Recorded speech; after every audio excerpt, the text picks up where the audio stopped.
अल्हम्दुलिल्लाह मेरे लिए बड़ी खुशी और फख्र की बात है कि मुफ्ती सलमान अज़हरी साहब अल्हम्दुलिल्लाह।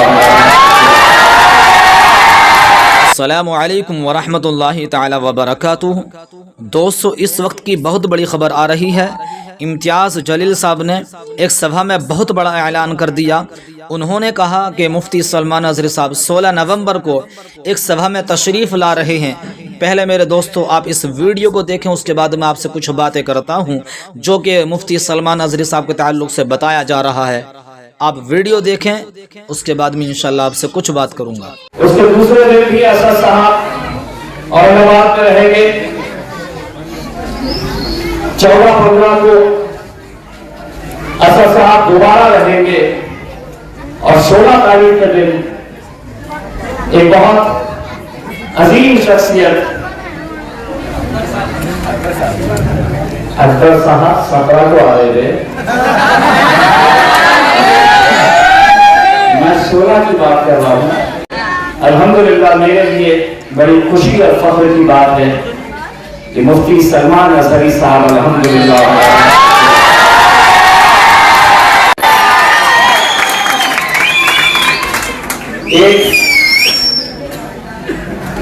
एक छोटे से इस इंसान में जो मुंबई की तरफ हमने एक रैली निकाली थी जिसका जिक्र हमारे तमाम साथियों ने किया है। उसमें हमने जो मांगे रखी थी, एक मांग ये भी रखी थी और बड़े डट कर जब कोई इस ताल्लुक से आवाज लगाने के लिए तैयार नहीं था, कुछ बोलने के लिए नहीं था तैयार था, उस वक्त इम्तियाज़ जलील ने हुकूमत को लेटर लिखा था।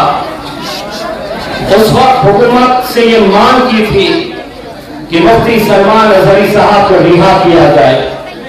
अल्हम्दुलिल्लाह कुछ दिनों के बाद वो रिहा हो गए और मेरे लिए इससे बढ़कर और क्या फख्र और क्या खुशी की बात हो सकती है कि मुफ्ती सलमान अज़हरी साहब ने मुझे खुद से फोन किया, मुझे दुआओं से नवाजा और उन्होंने मुझसे ये कहा कि इम्तियाज़ जी आप ऐसे वक्त में मेरे लिए आवाज उठाए जब सारे लोग खामोश थे।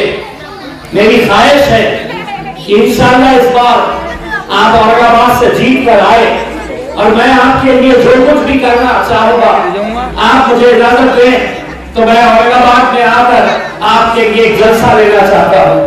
अल्हम्दुलिल्लाह मुफ्ती सलमान अज़हरी साहब ने ये जब पेशकश की तो मुझे ऐसा लगा कि अल्हम्दुलिल्लाह अब कितनी भी आफतें आ जाए, कितनी भी रुकावटें आ जाए, जो सितम ढाना है ढालो, जो इल्जाम लगाना है लगा लो, जो बातें करना है कर लो। इंशाअल्लाह मुफ्ती सलमान अज़हरी साहब की मौजूदगी और उनकी दुआएं मुंबई के विधानसभा तक इम्तियाज़ जलील को पहुंचाने के लिए काफी है।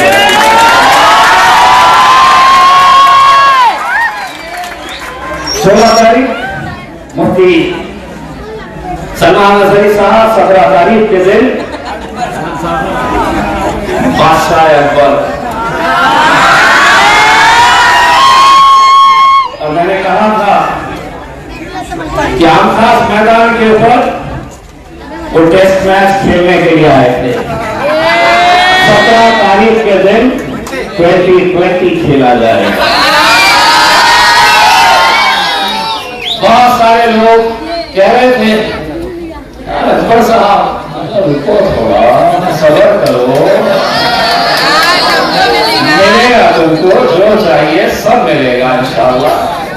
मेरे भाई आज औरंगाबाद के हालात कैसे हैं आप बखूबी जानते हैं।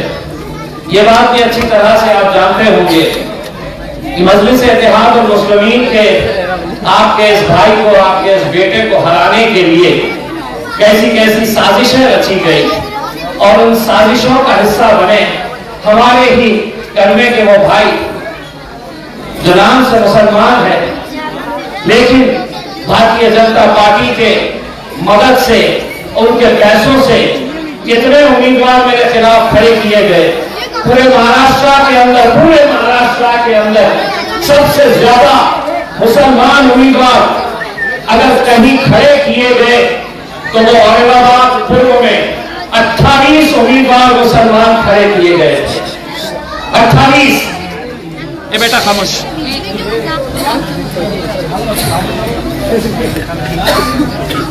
ये 28 उम्मीदवार कौन है?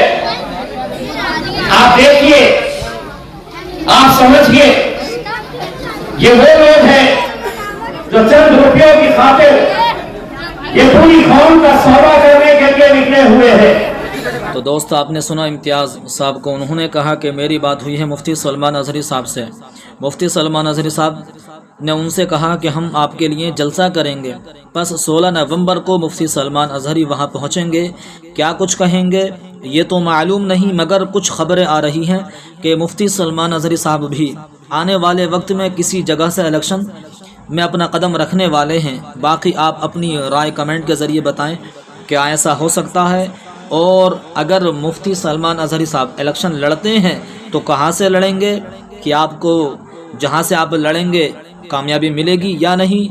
वल्लाहु आलम। अल्लाह रब्बुल इज़्ज़त मुफ्ती सलमान अजहरी और दीगर उम्मत मुस्लिमा पर अपना करम ख़ास अता फरमाए। अल्लाह हाफिज़, फ़ी अमानिल्लाह।